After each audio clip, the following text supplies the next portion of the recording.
Hello everyone. Today I bring you greetings from inside of a room of the church that maybe many of you have never been in, even though you've walked by it probably many times. It is the vestry.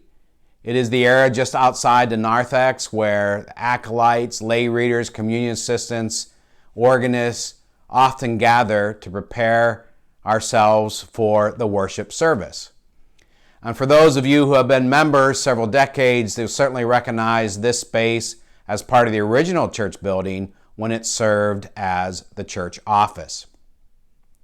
I wanted to begin our midweek announcement this week by sharing with you a picture. In this picture, which is a meme on Facebook that is being shared by pastors and church geeks to one to another, it shows the different messages that pastors and church leaders are hearing from different people during this time of the pandemic. Voices that are often contradictory to one another.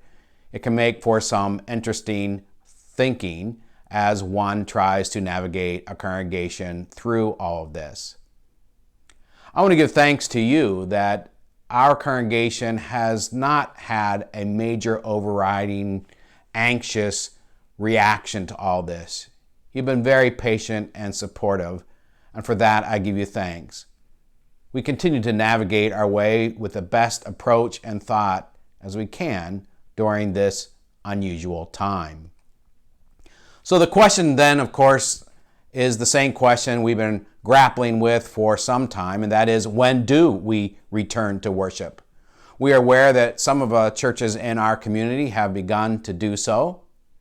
We had set up a committee here at our church to look at how we would do that in our facility. And as we await that written report, I already have knowledge of some of that content.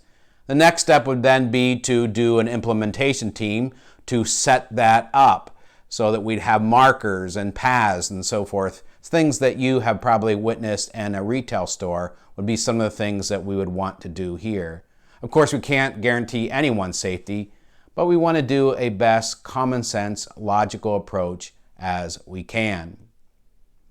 Now, as for the timing of all that, again, I'm not looking to be a trailblazer here, but willing to learn from other mistakes so that we can minimize major failures in our return.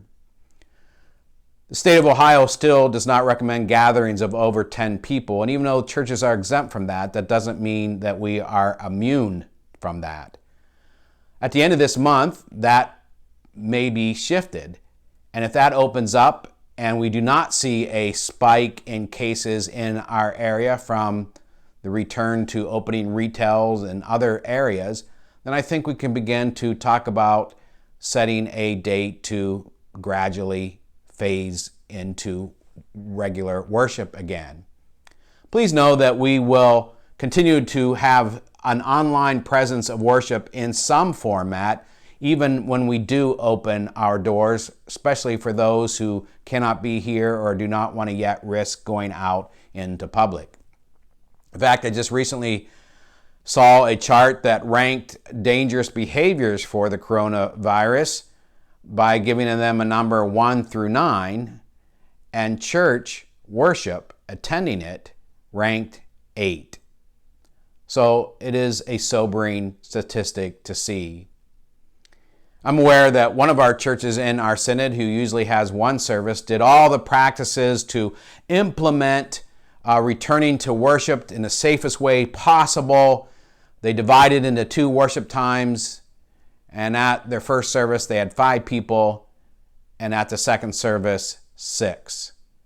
A lot of work went into that.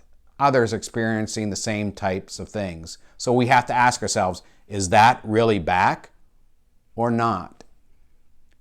I know of a couple congregations who have said, let's just keep this going all summer, and when fall returns, then we'll revisit and we will know a lot more. I think there's wisdom in all kinds of approaches, and each congregation must decide what works best in their context. But still, many things to think about.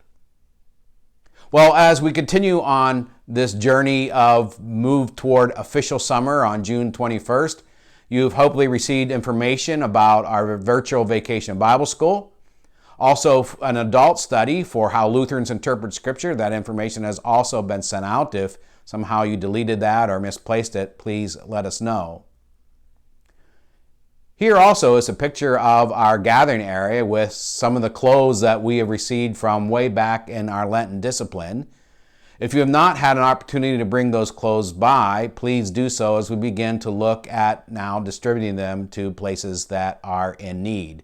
Remember, our office hours are now 10 a.m. to noon, Tuesday, Wednesdays, and Thursday. Tuesday, Wednesdays, and Thursdays, 10 a.m. to noon.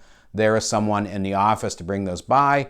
If those times don't work for you, please let us know, and we will certainly make other arrangements, as we are certainly here beyond those times, but those ones we are trying to guarantee to be open.